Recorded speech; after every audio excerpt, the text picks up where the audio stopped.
Welcome to Sightseeing Japan, the podcast where we explore the land of mischievous monsters. I'm Paul Bresson. And I'm Jason Nealing. And today we got a crazy topic. This is a crazy one, Paul. So here's my intro, Paul.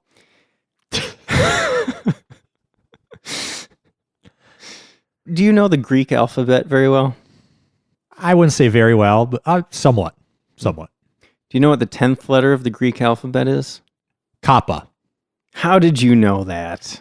It was a guess, but I knew Kappa was one of them. And since I know what this episode is about, I took a guess. All right. Well, you're correct. The 10th letter of the Greek alphabet is Kappa. I did not know that. I don't know the Greek alphabet very well at all. I didn't know that either. Alpha, beta, theta, is Z. Is that one of them? Z, I believe, is the last. Omega. I didn't say that. Yeah. Anyway, I don't need to name all the Greek letters Gamma. that I know. Yeah, that's one. I've heard of that. So Kappa, you know what it looks like?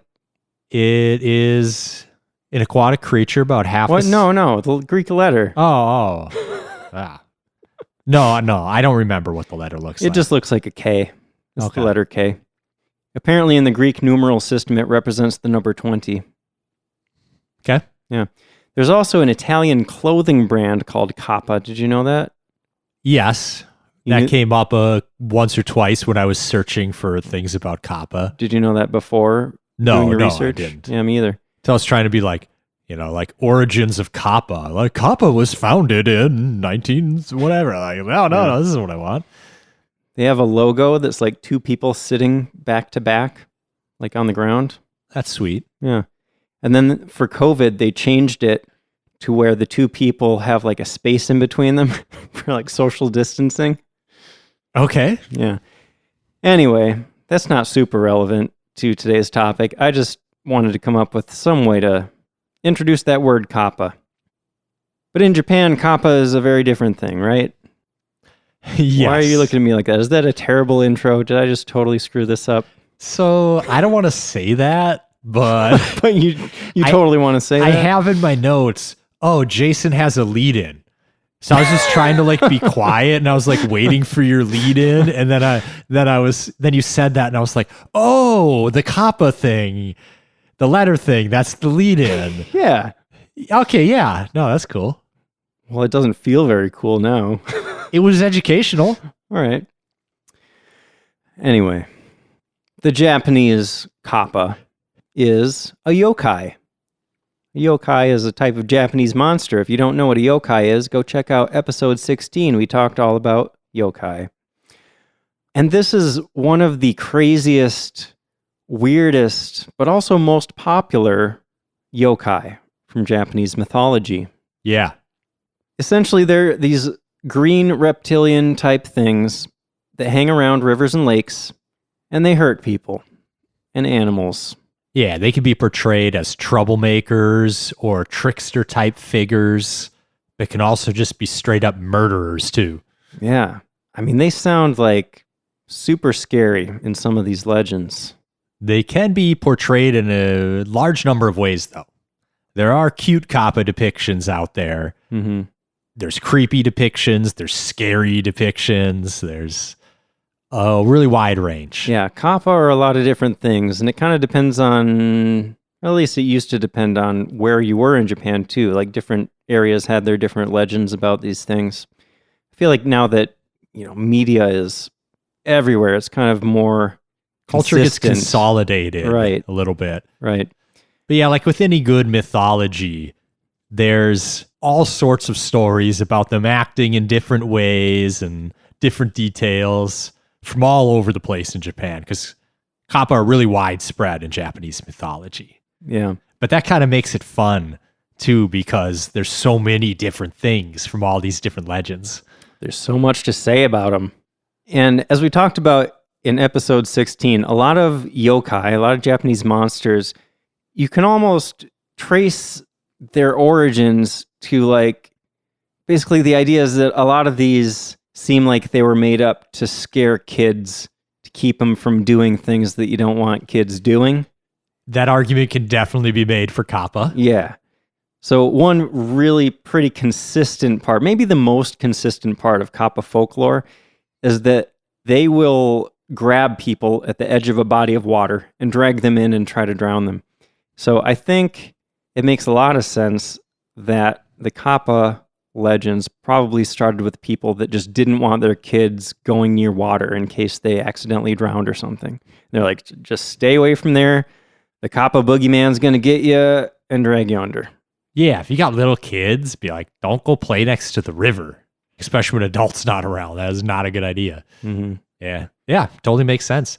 There's still signs up in different places in Japan warning about kappa near bodies of water. Yeah, that's awesome. And that's basically, I guess, their idea. Like, keep the kids away. Like, watch out for the kappa. No adults could be like, oh, a kappa, I'm not going to go to this pond. Yeah. But a kid might. Yeah. So one thing that struck me about the prevalence of kappa in Japanese society is there's a saying in Japan, "Hei no kappa." So kappa are famous for their flatulence. So "Hei no kappa" means like a kappa farting.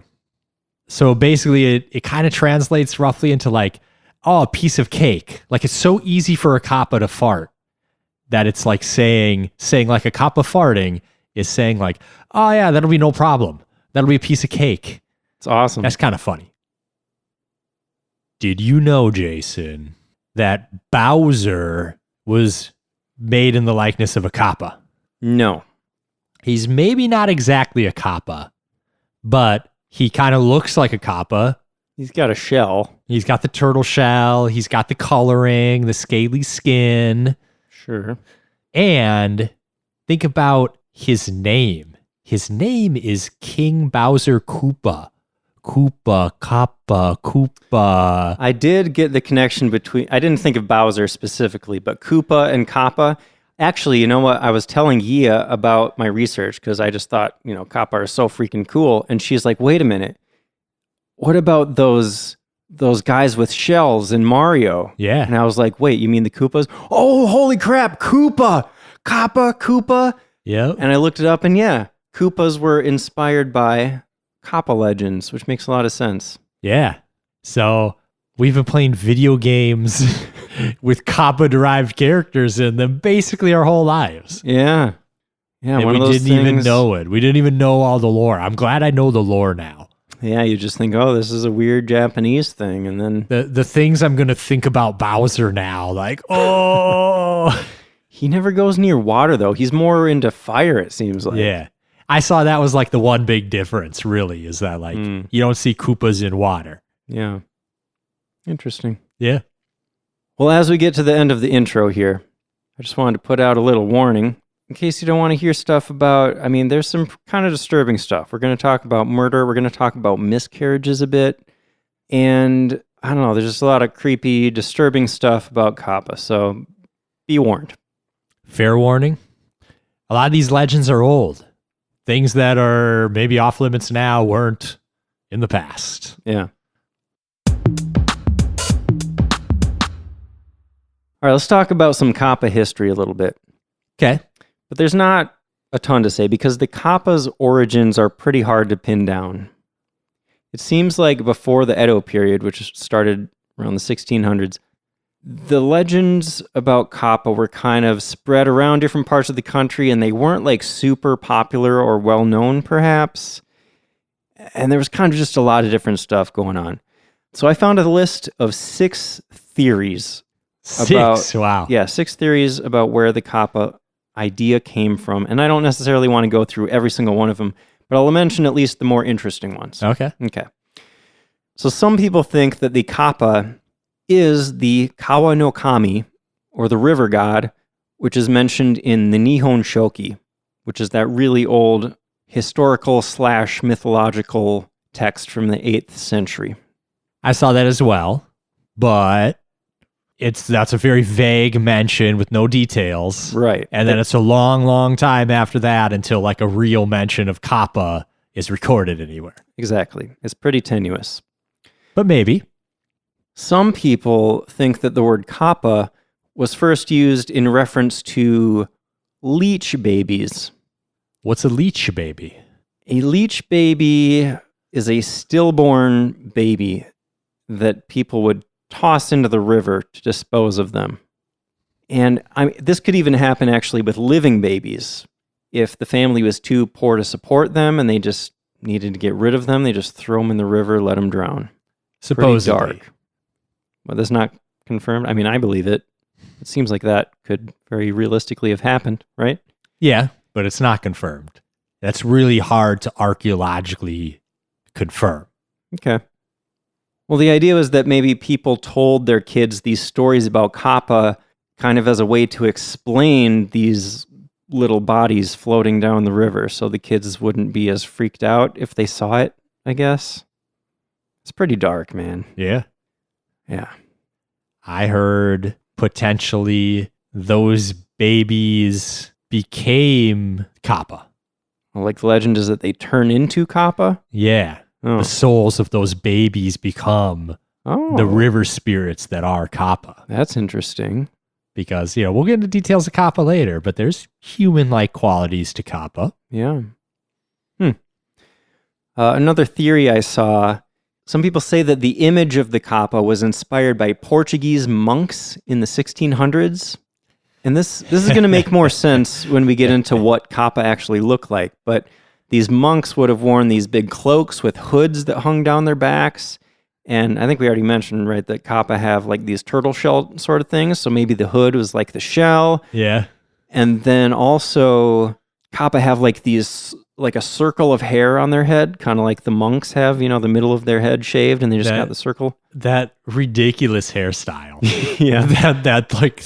Where did that come from? The middle-aged monks had, where I'm just going to shave a circle in the top of my head. Yeah. Not to make fun of them or anything, I don't mind making fun of them. That's a pretty silly looking haircut. Our hairstyles today would probably look silly to them. Maybe. I mean, the Japanese top knot was kind of an unusual thing too. Where did they come up with all that stuff, Right? Anyway, wherever it was that the Kappa legend began, the Kappa gained widespread popularity in the Edo period when illustrations of Kappa started to appear in literature, paintings, and woodblock prints. The first known drawing of a Kappa is from 1713. So we got solid evidence at least that far back. But I saw that until the 18th century, Kappa were often thought of as mammals, actually, like monkeys or otters. Yeah. And that might help explain some of the weird stuff we're going to talk about when we get into what they supposedly look like. But I think the main reason that they became so much more popular in the Edo period was the advent of all these printed materials and visual media that were all of a sudden circulated around the country, right? So just because of the depictions in these books and paintings and stuff, the Kappa image was sort of solidified more into a reptilian sort of thing.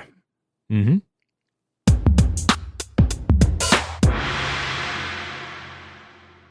So Paul, let's talk about this name, Kappa, a little bit. Where did that come from? What does that mean? So the name Kappa is a contraction of the words kawa, which is river, and wapa, which is a form of warara, which is child. Okay. So river child. Yes. Kind of makes sense with that theory about the leech babies. I've seen it's occasionally translated as water sprites as well, but that might be a more interpretive rather than direct translation. Right.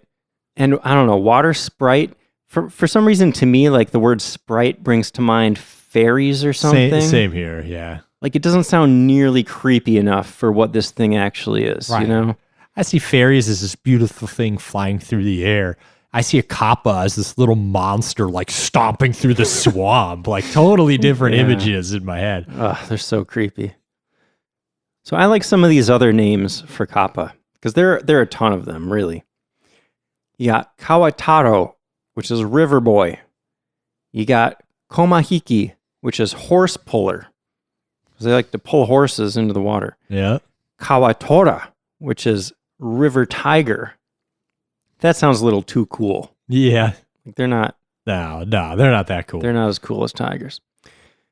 But there are at least 80 other names for kappa used in various regions of Japan. Wow. In the West, like you said, they could be called water sprites. I saw water imps too. Imp maybe is a little closer for me. I think that's a better translation myself. Yeah. They're impish because they're impudent and, I don't know, kind of gross. Yeah. Humanoid, but like creepy looking and not really human looking. Yeah. But it's interesting how little you hear about them in the West. Like they're so big in Japan, but like you said, we'd only really seen them in the Mario. Well, not even.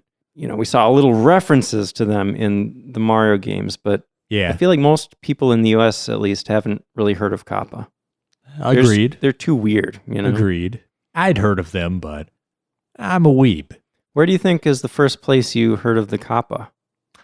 Probably an anime. Any idea which anime? No idea. I remember seeing references to kappa in School Rumble. Okay, that was a good anime. Who is that guy?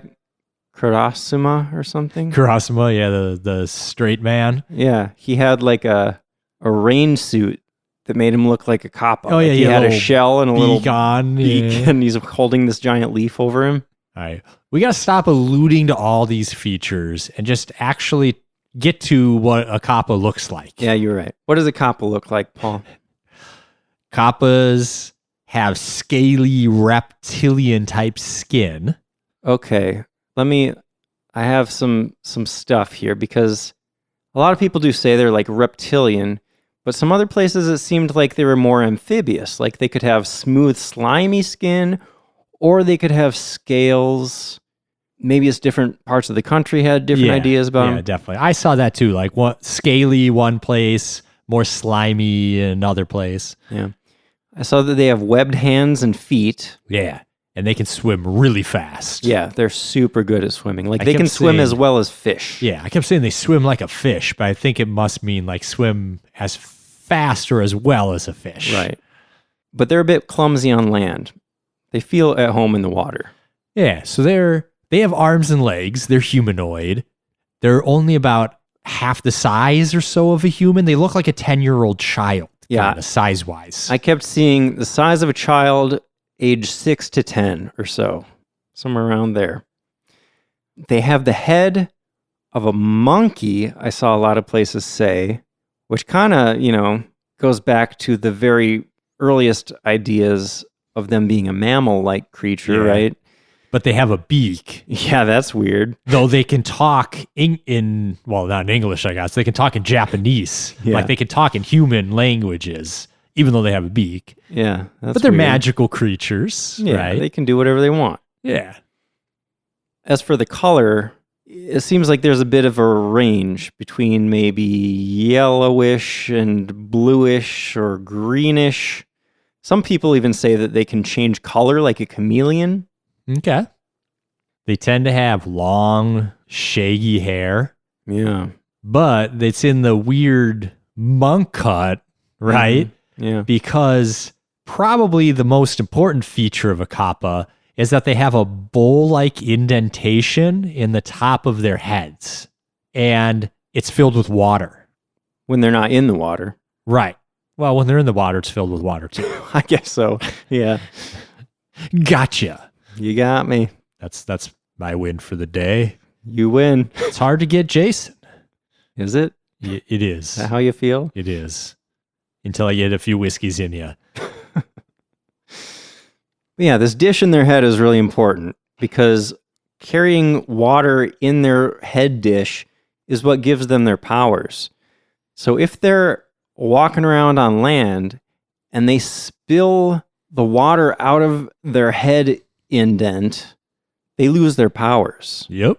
Or some people even seem to say that they get totally paralyzed, like they can't even move. Yep. So sometimes you might actually see a kappa wearing a little metal hat to hold in the water, just to be extra safe.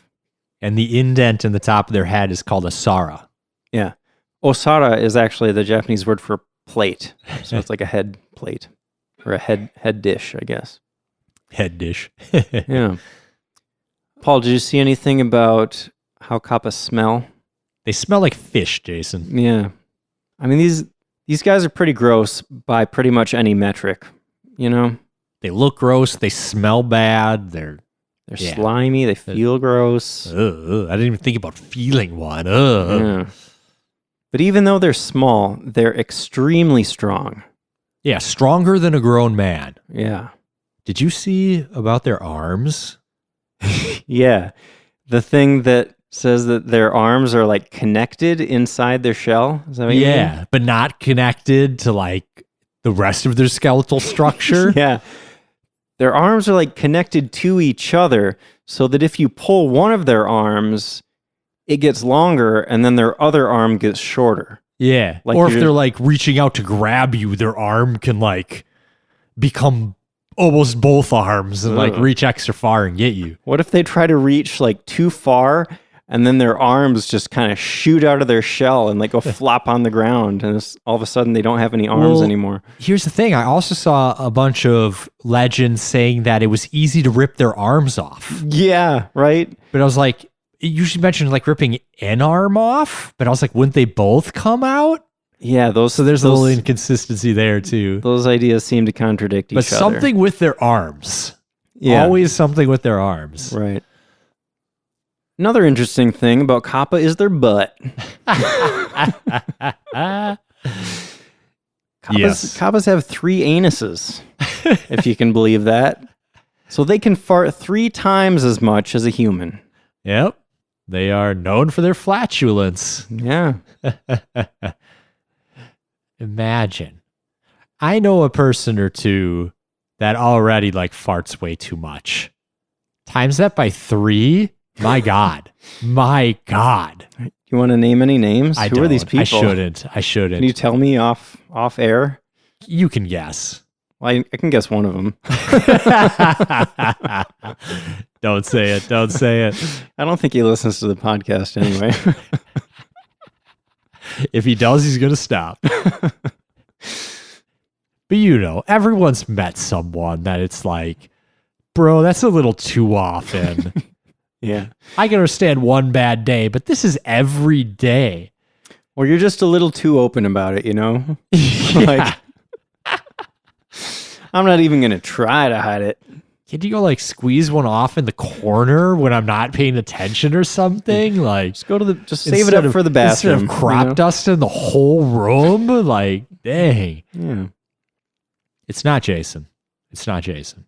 No, it's not Paul. Relief. Relief. So I also saw some legends say that they have to take off their skin to be able to sleep.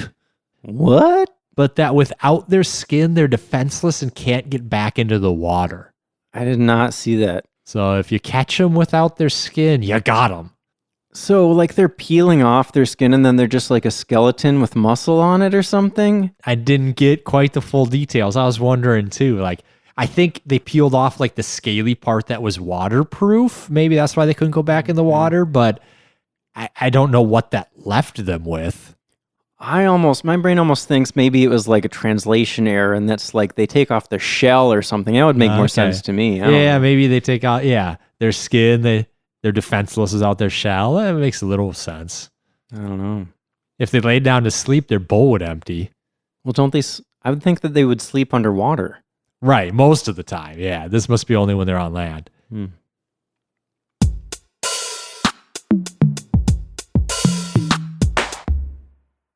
So now we know what a kappa looks like. Those creepy little buggers. Yeah. So what do kappa do? Well, a lot of things. So I saw that adult kappa are supposed to be solitary creatures. You're not going to see them in groups a lot. The only time you'd see a family of kappa or group of kappa is if there are young children kappa around. Yeah. And the kappa are solitary, but they are known to befriend other yokai, or maybe even people under the right circumstance. Yeah. But it seemed like these adult kappa living fairly solitary lives, they must get pretty lonely and bored, right? Yeah. So they need some things to do to fill their time. So they have some fun hobbies. One of their hobbies is sumo wrestling. Yeah. I've seen a lot of pictures of Kappa doing sumo. Yeah.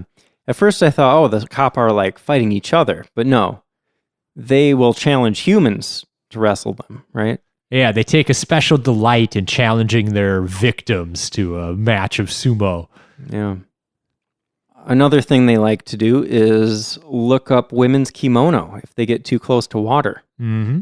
Little pervy. They are things. pervy. They are pervy. They really are. Because their other favorite hobby is farting with those 3 anuses. And they like to fart loudly in public. They're kind of exhibitionists in that way.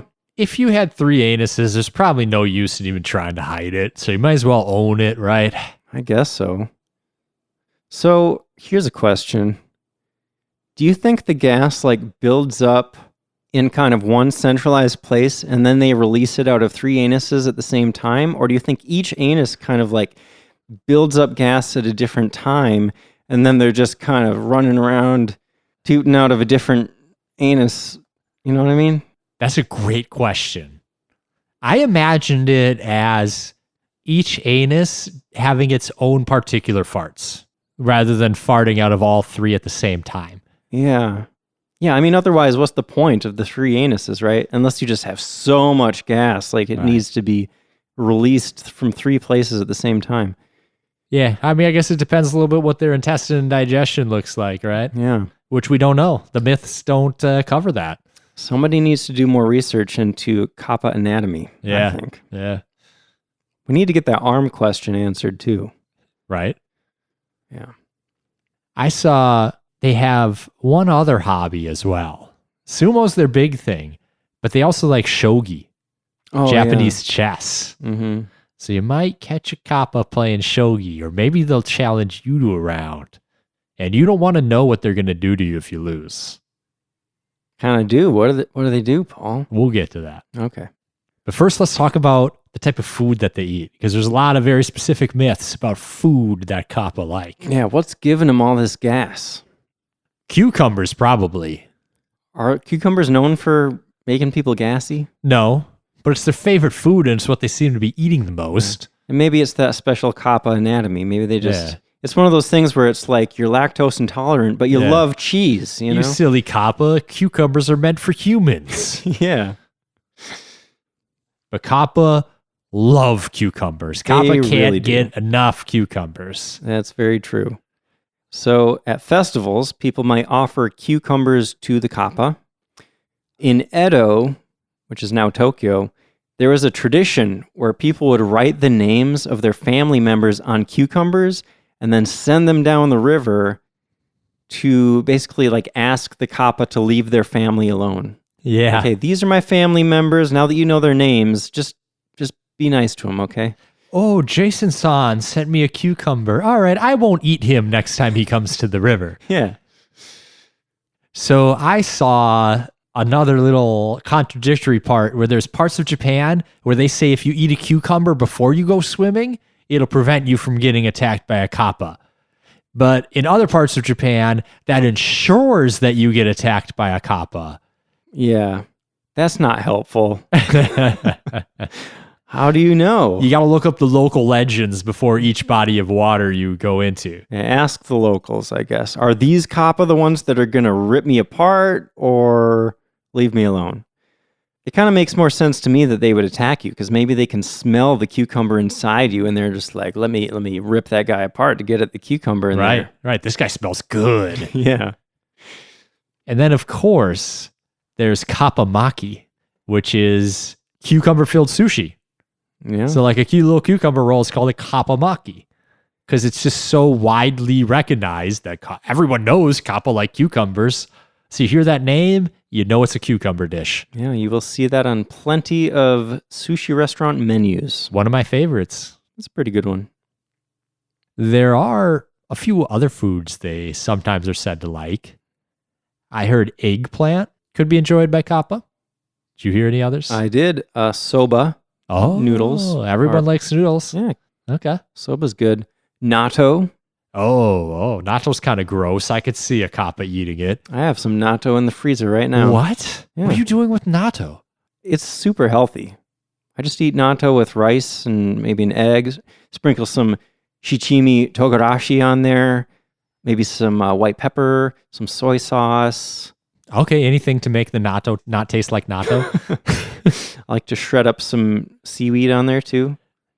I'm sure it's an acquired taste. Yeah, I guess I've eaten enough of it that it's... People seem to either like it or not like it strongly, you know? Yeah.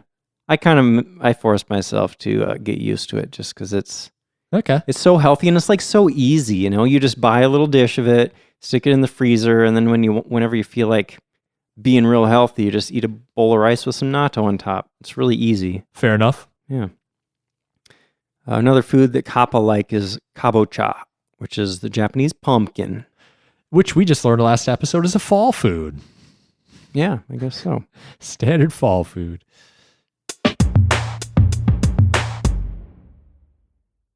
So, Paul, I feel like until now we may have given the impression that Kappa are like just kind of silly, weird little creatures. Maybe. And they kind of are, but they're also extremely dangerous in some cases, right? They're hardened criminals, Jason. Yeah. Especially if they're not properly respected. So we talked about, back in episode 16, we talked about how yokai and kami, gods, spirits, kind of exist in the same sort of supernatural realm. And we learned that there can be a little bit of fluidity there, right? Some yokai can also be considered kami, and they can get upset if you don't treat them as kami with the respect that they feel they deserve. There's a wide range of brutal, violent things that Kappa are known to do. From stealing livestock and killing it, to abducting children, raping women, drowning people. I mean, it seems like it always happens right at the edge of water, right? Yep. If a horse gets too close, they're going to grab the horse and drag it in. Same with cows. Horses and cows, it seems like they really like dragging into the water. Kids, of course. Women.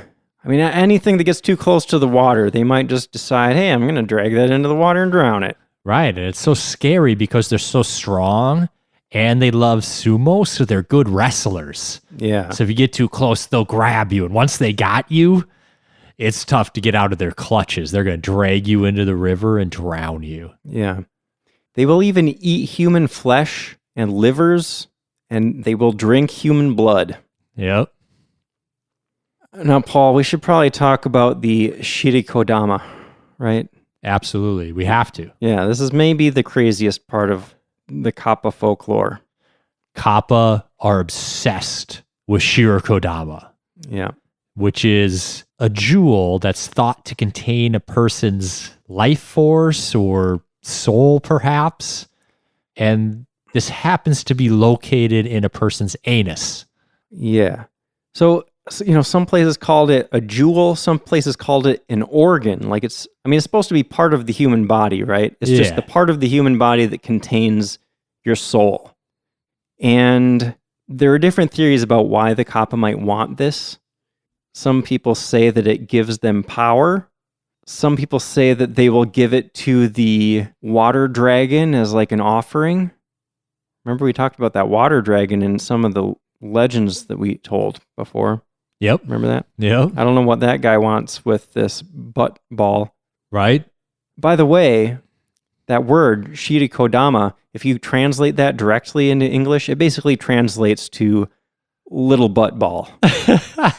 It is what it is. Yeah. And Paul, did you see any theories about where this idea might have come from? Yes, I did. So when a body's been dead for a while, the sphincter loosens. So if someone drowns and their body washes up cold hours later, they might have a gaping asshole, to put it bluntly. That's a way to say it. So then it's like, what happened? Oh, Kappa must have ripped something out of his butt to make it like that, right? Well, I think it's specifically a drowned body too, right? It's not just like the loosening, it's that it's kind of going to swell up and like open up. Perhaps. And it's going to look like somebody reached in there or something. So yeah, that's the idea, is they're like, oh, well, something must have reached in there and pulled something out to make it all gaping like that. Oh, that'd be horrific finding a I know. dead body in a river or something. Yeah.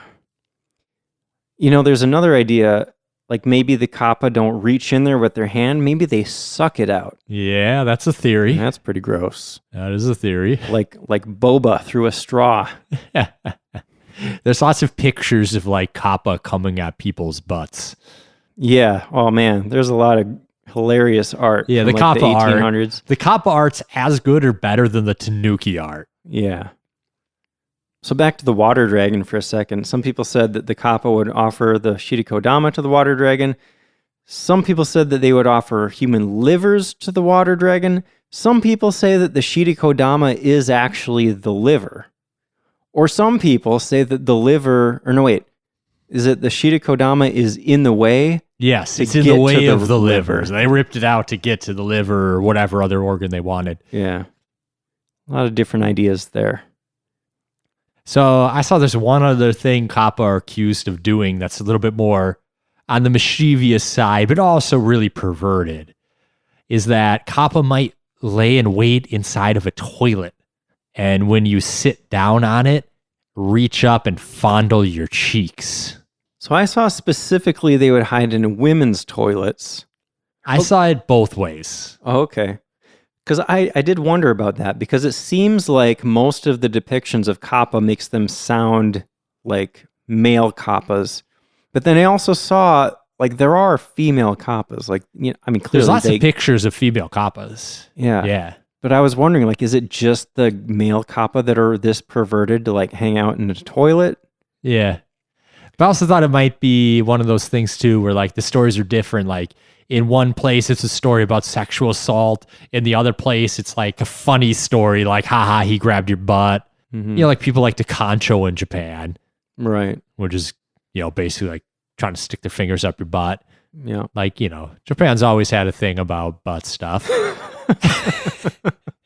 That's my quote of the day right there. I love how you put that. That was just great wording of that. I don't know. I'm going to put that on the website. Quote from Paul. Japan's always been into butt stuff. I'm not even talking about hentai. Is that an episode in the future? What, butt stuff? No, hentai. But maybe. I don't know. Is this that kind of podcast? Maybe it's getting more in that direction. I don't know. It could be. I don't know.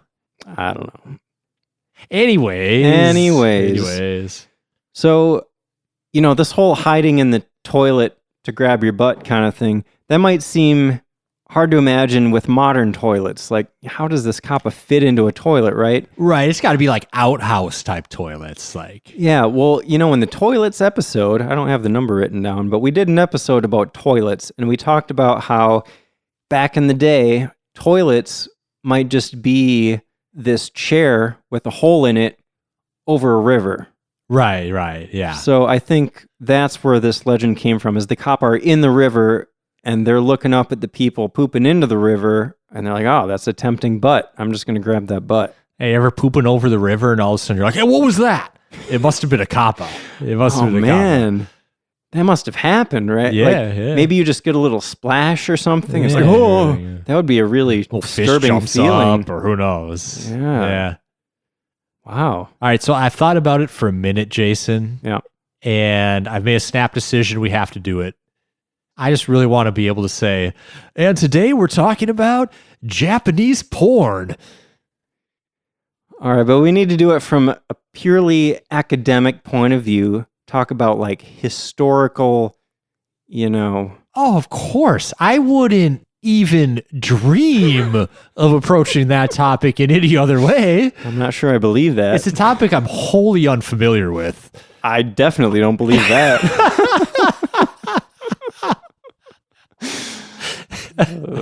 Season 3. Look out for season 3, people. There's going to be some fun episodes. We'll save that for like episode 200 or something. That's a milestone episode, Yeah, okay. Fair enough. We got that one in the bag. Yeah. We're going to pull it out on you guys. Just when you forget that we said this, we're going to pull that one out of the bag. That's going to be our first 3-hour episode. What were we talking about? Butts. Butts, Japanese butt stuff. So here's something pretty disturbing, Paul. I don't know if you saw this.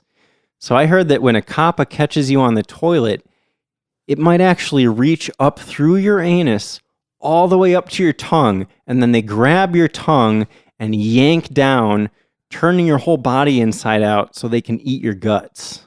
You're just going to be dead before you even know what happened. Yeah. That sounds like one of the worst ways to go. Right? It's pretty gross. It also goes along with that extendable arm theory. Oh, yeah? You know, because they're kind of small guys. To get their arm all the way up there and then all the way back down. That's a really good point. I didn't think of that. How do they reach all the way up to your tongue? Yeah. Wow.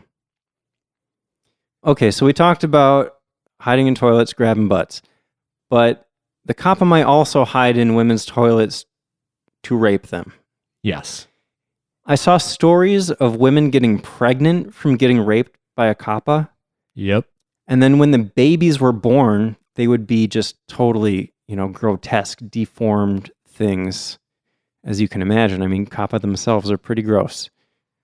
So when these babies were born, people would hack them into pieces, put them into small wine casks, and bury them. This is one of those things where I was like, I couldn't make up my mind. Is this just like a disturbing, scary story to tell? Or was this how they explained away birth defects 300 years ago? It's a good question. I wondered exactly where that came from, yeah. You know, like what happened here, Yeah. Either way, it's horrific. Yeah, definitely. Okay, so now we know how horrifying kappa can be. But Paul, you also mentioned earlier that they can befriend humans and get along with humans sometimes, right? Yeah, kappa are intelligent creatures that can communicate with humans. They sometimes develop friendships. Yeah. So I saw that if you manage to befriend a kappa, they might bring you fresh fish. That's pretty nice. Ooh, that's considered a sign of good luck. Yeah. If you're a farmer, they might help irrigate your land. That'd be useful. Yeah. And they know a ton about human anatomy for some reason. Maybe they researched it when they were trying to figure out how to get at that butt ball, That's how they figured it out. So legends say that they can help heal people. And there's actually a legend that says the humans learned the art of bone setting from kappa. Yeah. There's so many legends where the kappa are just knowledgeable healers. I don't know where that came from, but it's very prevalent. Why would they know? Is it like they ate so many humans, they know exactly how they're put together or something? Well, kappa can break bones too. So being able to set a bone is a reasonable thing for them to know. So their anatomy is similar enough that some of the skills are transferable. Yeah. I've also seen that they taught humans about certain salves that can help clean things. Okay. I also saw that if a kappa makes a promise, they are extremely trustworthy. A kappa will not break its word. Yes. Which, I don't know, these things are just so... They're very honorable, horrific murderers. Yeah, it's so weird. Well, I never promised I wouldn't rape and murder everybody here, but if I did, I wouldn't. Right. Bizarre. Well, that's nice to know they can befriend humans, but what if I'm not friends with the local kappa? I'm kind of terrified to go near water in Japan right now, Jason. You kind of should be. Is there any way I can defend myself against a kappa? Fortunately, yes. Oh, thank God. I have some strategies for you. Okay, what do I gotta do? Okay, so one thing about kappa is that even though they're dangerous jerks, they're also unfailingly polite.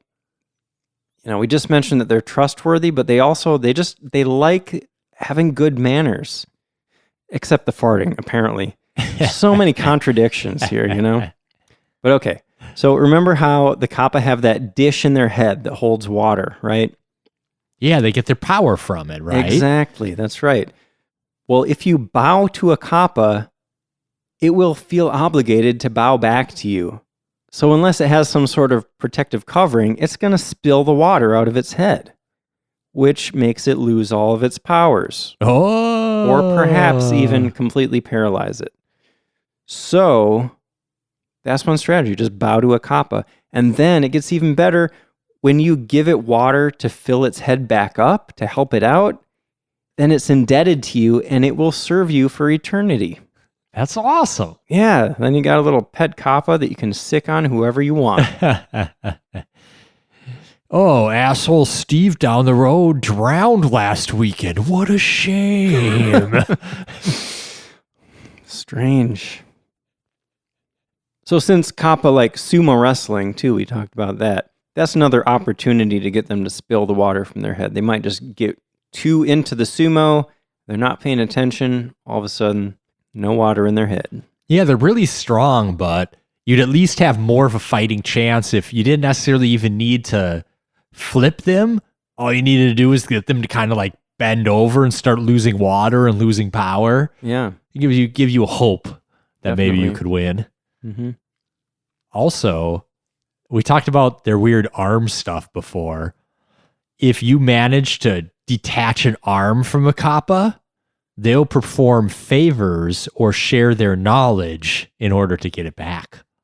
So if you manage to get a tussle with a kappa, try to rip one of its arms off real quick. And then it will trade you maybe some medical knowledge in exchange for its arm back. That's a good tip. You know, it just occurred to me, like these things are supposed to be super strong, right? But like if it grabs your arm or something and then you pull away, if its arms are so flimsily attached to its body, how can it be that strong if you just can rip its arm out of its socket? You know? Jason. Magic. Oh, yeah. Okay. That makes sense. So I saw some ways that you can repel kappa. There are some things that they don't like, you know, like how vampires don't like garlic. Yeah. So wait. Yeah. Garlic. It's got to be Japanese version of garlic, ginger.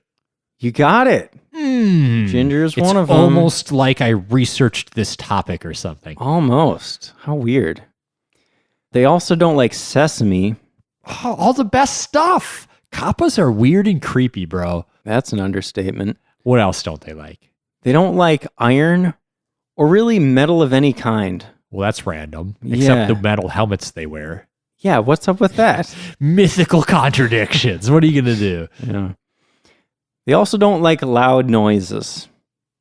I can relate to that. You know, the older I get, the more annoyed I am with loud places. All right. So if I'm going to the water in Japan, bring that one loud friend with me.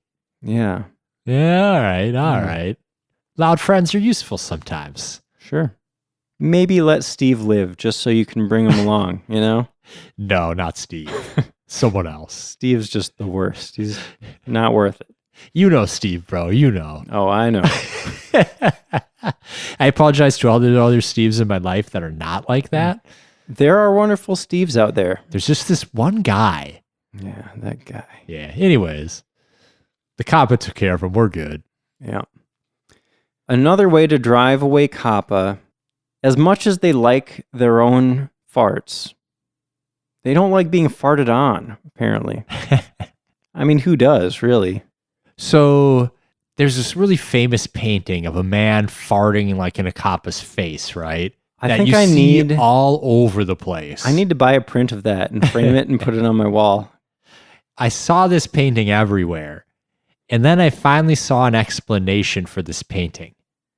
It was a promotion for a fart performer. What? Yes. It was a self-promotion thing for a guy that did a show based on his own flatulence. What? Yes. And this And is he like would- back in the 1800s. Yeah, so right? the shtick with that picture is like, I can out-fart a Kappa. That's ridiculous. And in the modern day, this random little street performer has become immortalized in this painting that's all over the internet. Every time anyone talks about a Kappa, there's the picture of the guy farting in his face. That's crazy. I'm glad you found that because I just kept seeing that picture everywhere. But there's more than that too, right? Like, I've heard it said that a fart could be a defense. If you get snuck up on by a Kappa, if you fart real quick in its face, it'll back it off for a second before it grabs your jewel. I don't know. That seems pretty risky. Like, how many people It's can a just last summon... resort. How do you summon a fart at such short notice? I don't know if you're scared enough. Maybe. Maybe you just poop yourself and then you're just embarrassed yourself. That's almost as good. Poop on a Kappa, it might back off. I don't feel like Kappa are that scared of poop. I don't know. True.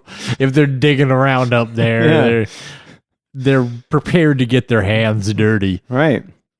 They're like, oh, that poop is cleared out. Now it's just, it's ready for me. All right, yeah, all right, clean it out. Let's go.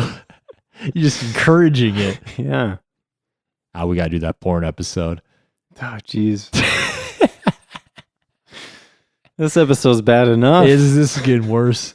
We should start wrapping this thing up.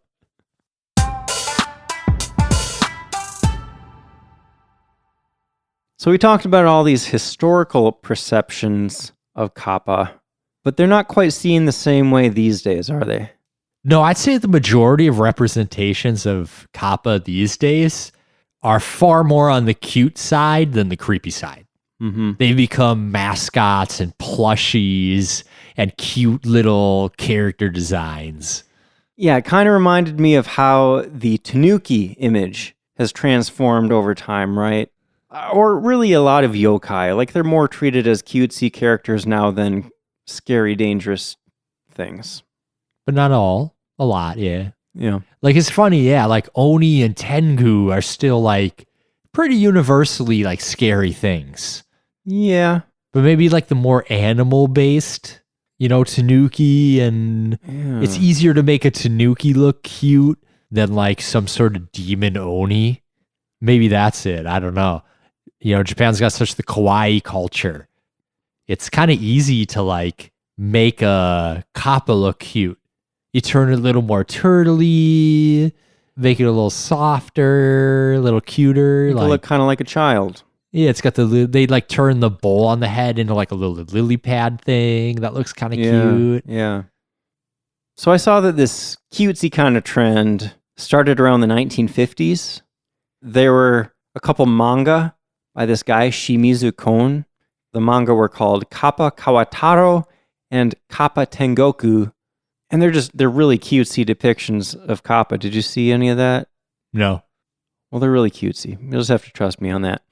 Okay. Kappa also appear in a lot of modern media, like anime, for example. Apparently there was a Kappa that turned up in One Piece. Okay. Have you seen any One Piece? No. Me either. I almost recommended One Piece as a joke on our anime night the other night because there's like 1,000 episodes. Oh, yeah. Let's just watch this for the next 10 years. Come on, guys. If we're anime fans, we should all watch One Piece. Yeah. Let's start at episode 1. Yeah. No thanks. If we get through 4 episodes a week, we'll be done in 2053. Yeah, we're not going to live long enough to get through that whole thing. Or Naruto, same thing there. Right. Kappa also show up in video games like Animal Crossing and Yokai Watch. Yeah, I haven't played Animal Crossing, but you have, right? A little bit. Did you like notice a Kappa? I don't think I got far enough into the game where the Kappa shows up. Okay. I don't know. It wasn't my type of game. It just didn't seem like there was really a point, and it wasn't that fun. It seemed like one of those games that more just tries to get you into the grind, like the daily grind, Like every day, log in and do your little tasks, Most often I've heard it compared to Stardew, which I like. Yeah. And you like. Stardew is a good game, but I feel like it progresses faster and there's kind of more to do. Okay. Maybe I'm wrong. Maybe I didn't give it enough of a chance. I'm sure some of our listeners are real into that. Yeah. And I just haven't played Animal Crossing, so I don't know the differences. Yeah. I don't know. Yia was pretty into it, but Stardew's dope. It seems like a lot of it is like about decorating your island and kind of making it look cool, and I just don't really care about that. Yeah. I don't know. I want to make the money. I want to expand. I want to grow. Yeah. Kappa can show up on credit cards. Did you see that? I think it's like the Mitsubishi Bank of Tokyo or something like that. They have a credit card with a Kappa on it. I did not see that. Yeah. Paul, did you ever see the 1993 live-action Teenage Mutant Ninja Turtles 3 movie? Once. Really? Did you Yeah. see all of those? 1 and 2, we had on VHS when I was a kid. So I've seen 1 and 2 like 15 plus times each. Wow. But 3 I only saw like once. Okay. I feel like maybe I saw one of them once at a friend's house or something. The first 2 were like actually kind of good, at least for like a kid to watch. Okay. Well, in the third one, the Ninja Turtles traveled back in time to feudal Japan, Yep. and people called them Kappa. Oh, okay. I don't remember. I at the time I didn't know what a kappa was probably. Yeah, why would you? Yeah, it totally makes sense. Kind of want to watch it now. But like I said earlier, Kappa can also be seen as kami, as gods or Yeah. sacred spirit type things. So there are actually shrines in Japan where people worship Kappa, and there are even Kappa festivals. In fact, if you're in Tokyo, there's a Kappa temple in Asakusa called Sogenji. Yeah. Sogenji. Look that up if you want to visit. You can see Kappa statues there, and you know what else they have, Paul? A mummified kappa arm. Because their arms yoink off, right? Yeah, somebody just grabbed it and pulled it off, and now it's at this temple. So the whole neighborhood this temple's in is called Kappabuchi. But it's not named after the Kappa, right? It's not. It's named after a raincoat salesman because raincoats are called kappa, apparently off of the Portuguese kappa. So this guy was a kappaya, which means raincoat seller.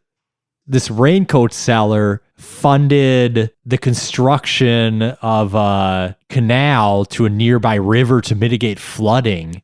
So the neighborhood got named after this guy, I guess, because they were all thankful or something. And then somehow Kappa got intertwined. I think there was a legend about a Kappa helped him build this canal. So then they started worshiping Kappa at some point, and the Kappa became a mascot. It might be part myth, part marketing, kind of mixed together. Yeah. So this Kappa raincoat thing that you mentioned, that's like this traditional raincoat made of like, what is it, straw or something? Yeah, this was like the early 1800s. Yeah. Yeah. It's like a specific style of raincoat. And I wonder if that Portuguese word that it came from is also the base of like the word cape, maybe? Yeah, it could be. That's just a guess. I watched some YouTube video about capes, why capes aren't in style anymore. Capes should be in style, man. Capes are cool. Yeah. I learned the difference between a cape and a cloak is if it has a hood or not. The cloak has the hood. Yeah, right? Yeah. We were talking about getting clothes for the Renaissance Festival. I want like a thick wool cloak. Yeah, but it's always like hot at the Renaissance Festival. Yeah, that's true. Well, they should just move the Renaissance Festival to late fall. I'd be down. So if you go to the shrine, you're going to find cucumbers piled in offering. So that's kind of fun. Yeah, you'll see that at a lot of places around Japan where there are various Kappa temples around and stuff, and cucumbers would be very common to see at those types of places. In this neighborhood, there's also a whole bunch of Kappa statues. Like a lot of the local businesses will have a little Kappa statue. Some of them are supposed to be really cute, and some of them are supposed to be like really like creepy and scary too. So it just kind of sounds like a fun place to go see. We got to go there when we're in Tokyo. We should. We've been to a lot of places, but I've never been to a Kappa shrine or a Kappa temple. Yeah, I should say. I've been to a Tanuki street, Tanuki Koji, I think it's called, in Sapporo. There's like this shopping street kind of thing where they have a bunch of Tanuki statues and stuff. All right. Well, actually, when I was doing my research, I was like planning our next trip to Japan, and I was like, we got to spend a little time in Tokyo. I was actually thinking like, Asakusa is a cool place. We should go to this Kappa shrine. Absolutely. So if you're down, it's on the itinerary. For sure. I need to see this Kappa hand. Yeah, right? So, Paul, you think Kappa are real? I want to believe Kappa Real.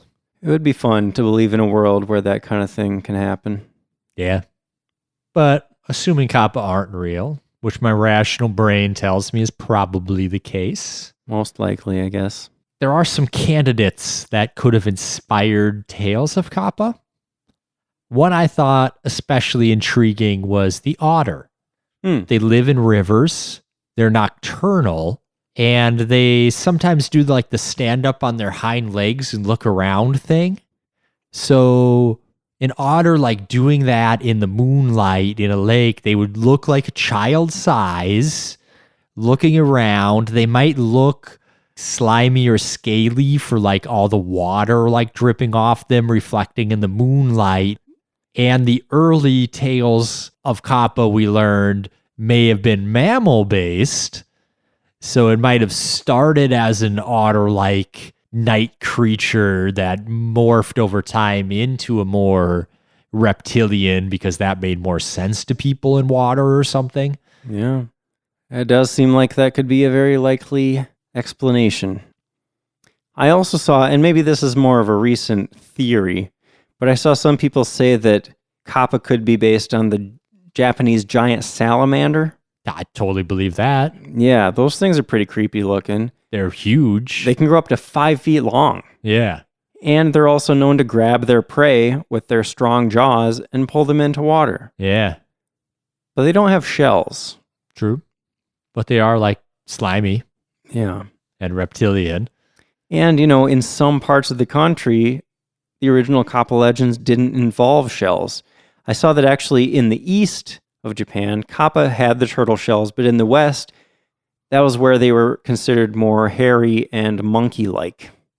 Okay. So I don't know, maybe somewhere in the middle there was like a slimy, amphibious sort of Kappa that didn't have the shell or something. I don't know. Just an idea. But something that occurred to me, this is my own personal theory. I didn't read anything about this, so it's probably like way off base and totally wrong. But considering the shell and the extreme aggression that Kappa can exhibit, it reminded me of snapping turtles, I totally get that. Yeah. Like we have snapping turtles here, and they can get freaking huge. Yeah. And they're total dicks. A lot of the depictions of the Kappa I see, their face and the beak kind of looks like that to me. Yeah. With the shell, like, yeah. And like almost a slightly more humanoid, large snapping turtle. Yeah. Yeah, totally. So I actually looked up snapping turtles to like see if they had them in Japan. And this is where my theory kind of falls apart, because apparently snapping turtles are native to North America and parts of Central and South America. But snapping turtles are actually now an invasive species in Japan. Oh, Yeah. interesting. But Don't let your pets out in the wild, people. yeah, man, snapping turtles suck. Yeah, I don't know. I mean, they generally leave you alone if you don't mess with them. If you get anything near their mouth, though, they're just going to rip it apart. Like their jaws are so strong. Don't do that. Well, I wasn't planning on it. But Yeah. I remember actually, this is a really clear memory for me. When I was maybe like 10 years old or something, I was at a friend's birthday party and we went down to a lake near his place. And like, I don't remember if it was a dare or something, but like some kids jumped off the dock into the water and were swimming around in there. And then as soon as they climbed out of the water, we saw this freaking enormous snapping turtle swim right under the dock. It was like, holy crap. If those kids were still in there when that thing came by, like it could have ripped off a foot. This thing was so big. Yeah. Yeah. I remember me and you saw a big snapper 3 or 4 years ago walking around the lake. Where? Not Fish Lake, the other one. I know which one you're talking about. We were on like the grass path nearest the lake, and there's just a big snapper right in the middle. And I was like, oh, okay, that's cool. We should go. And you were like, whoa. And you got like so close it made me uncomfortable. And you're like all up in its business. Well, now that sounds vaguely familiar. I mean, they are cool. And, animals are cool. Yeah. I like looking at animals. Yeah, me too. Yeah. But I also like leaving them to their own business. You know? Well, I was just looking. I wasn't poking at them or anything. No, true. You were respectful.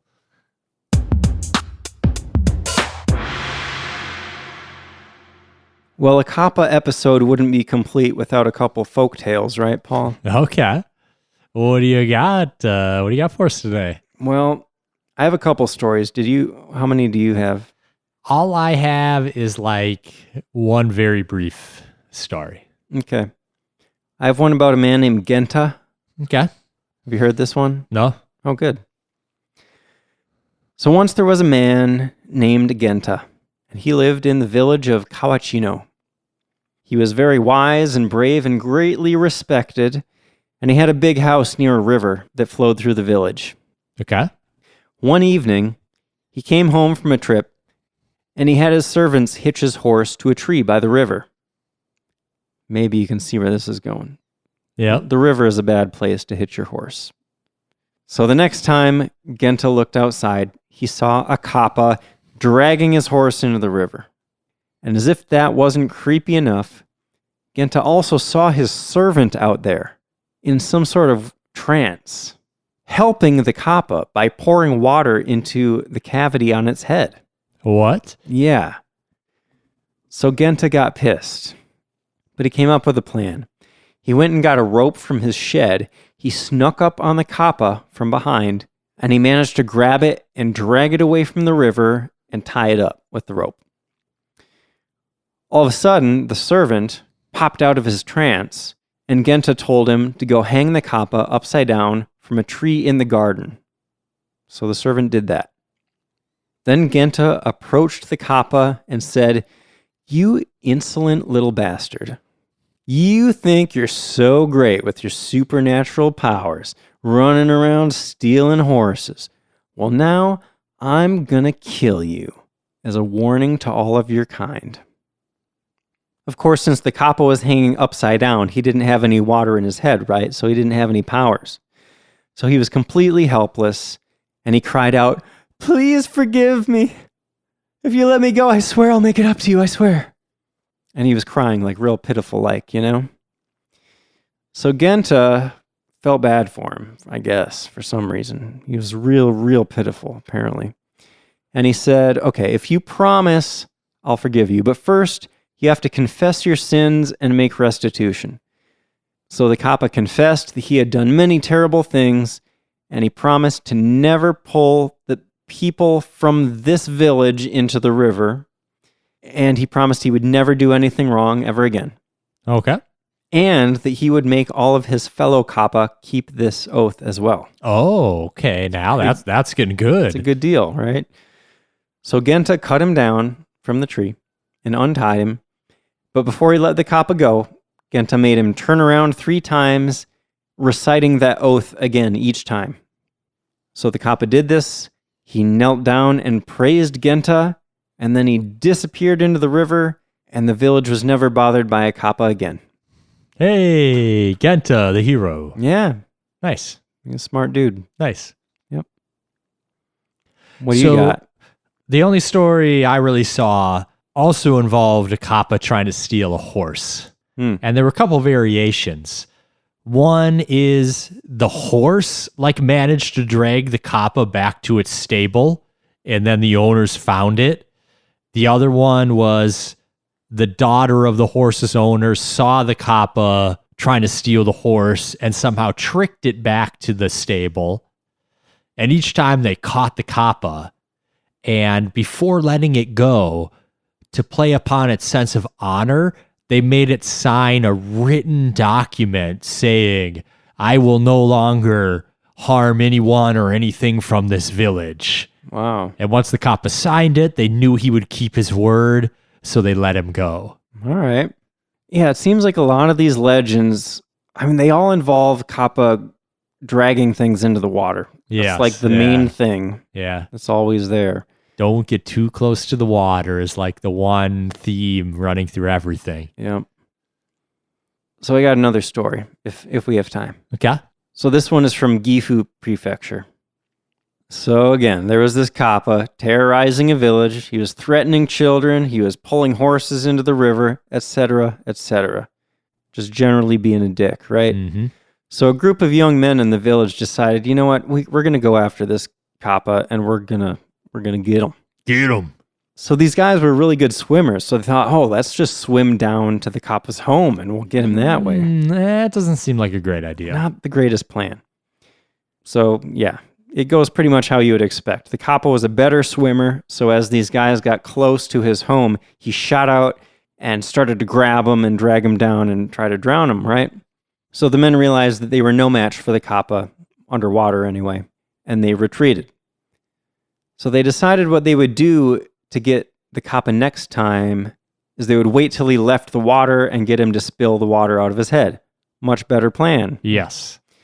So the next day, one of the men, he noticed wet footprints leading from the river to their cucumber patch. Oh. Like, oh, well, this has got to be the Kappa. Yep. So he got the rest of his group together to go hunt for the Kappa, and they found him in the shade of the cucumber plants. So they attacked it. But of course, even on land, Kappa are still really strong, right? This legend actually says they have the strength of 1,000 men. Whoa. Yeah. So the Kappa easily fended them off. But he was having so much fun fighting, because, Kappa like fighting and wrestling, right? Yeah. So he didn't even notice that he let the water spill out of his head. Ah. Yeah. Fatal mistake. So he became powerless, of course, and was easily captured at that point. So the men tied up the Kappa at the house of the village elder as the Kappa was crying and begging for forgiveness. And then at one point, the daughter of the village elder, she walked by, and the Kappa begged her to speak to her father on his behalf. But she's like, no, I know what you're up to. You cause nothing but trouble around here. Why would I help you? So she hit him over the head with a ladle that she was carrying. But this ladle happened to have a single drop of water in it. Oh, no. A drop of water fell into the Kappa's head plate thing. So all of a sudden he has all his powers back, right? So he was able to tear free from the ropes that they had tied him up with.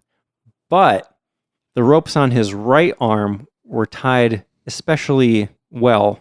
So he ripped his arm off getting Exactly. out? He lost his right arm. But he managed to escape to his underwater home and was never seen again. Well, it worked then. He didn't come back. Yeah. All right. As long as you get him to Everyone leave wins. an arm behind, they lose their confidence, I guess. Yeah.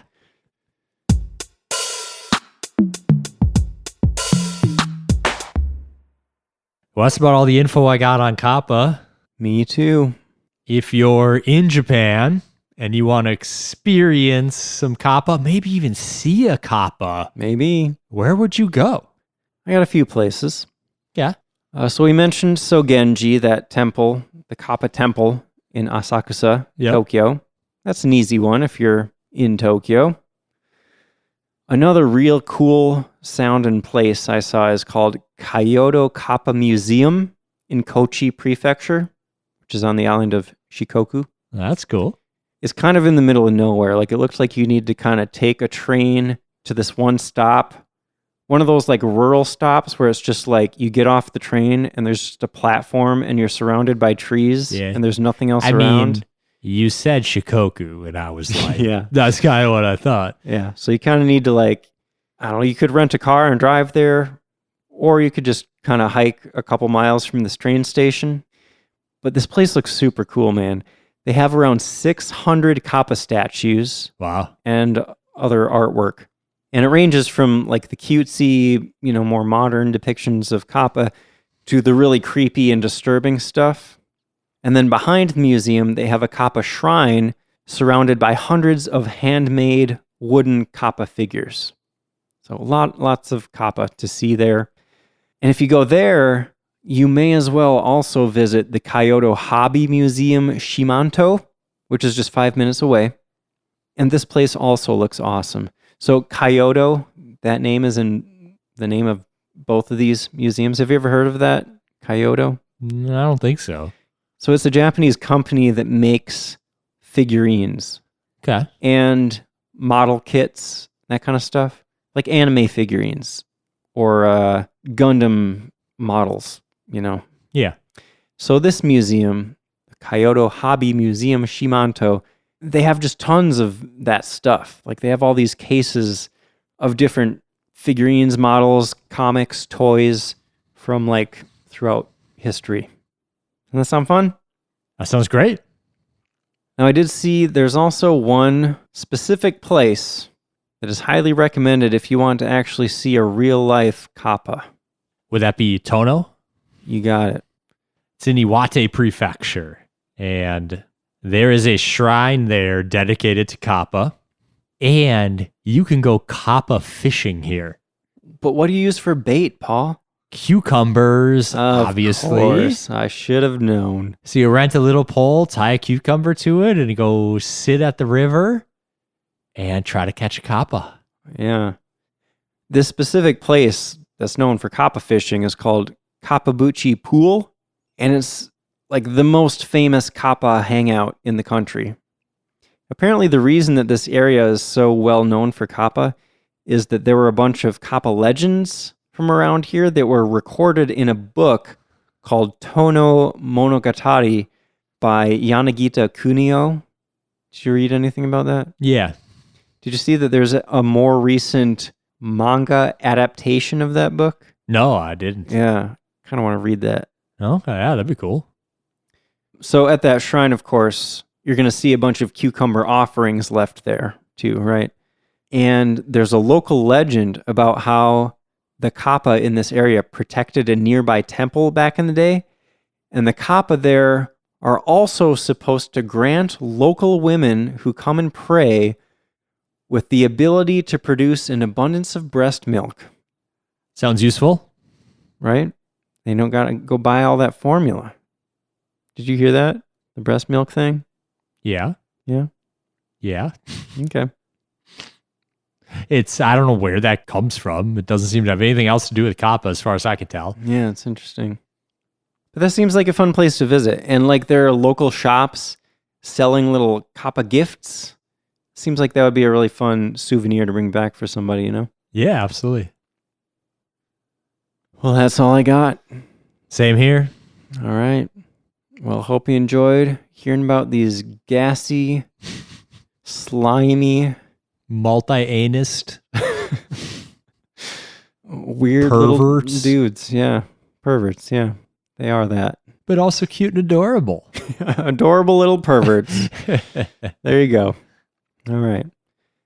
Well, if you want to learn more about all sorts of stuff, or if you're planning a trip to Japan, be sure to check out our website, sightseeingjapanpodcast.com.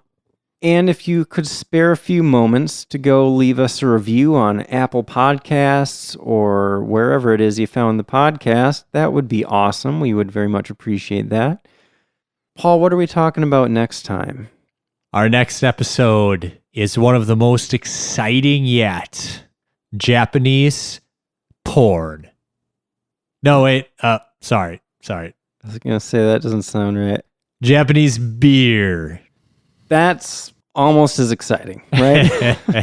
I am very excited for it because we're going to do a tasting too and do some tasting notes. Yeah, man. So we're going to get to try a lot of Japanese beers next time. We're going to find out just how many Japanese beer our local liquor store stocks. Yeah. We're going to get all of them. I'm going to hit a few liquor stores and see what I can find. I'm just going to go to Total Wine. They usually have the biggest selection of that type of stuff. Good place to start. Yeah. Well, I mean, just tonight we tried Sapporo and Asahi. Tried, yeah. I was just tasting. Yeah. But Japan has some other interesting stuff. I don't know. Mostly Japanese beer is like light lagers, and they're generally, I don't know, fairly similar. They're at least in the same category of beers. Right. But there are also craft breweries in Japan that we're going to talk about and taste. There's one in Akihabara that I went to last time I was in Japan. That was pretty good. Nice. And I got some nice little coasters that we can use for our taste test too. Yeah. Yeah. Well, that should be fun for us anyway. Hopefully for our listeners as well. Well, thanks for listening. We'll see you next time.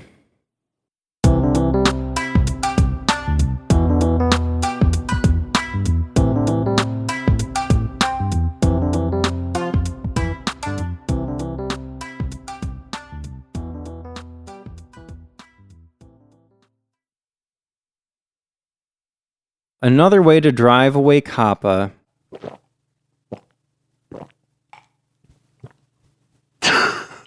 Sorry. I'm just over it. Clink, clink, clink, clink, clink. All right, Jason, I'm done deep throating that whiskey. What were you gonna say?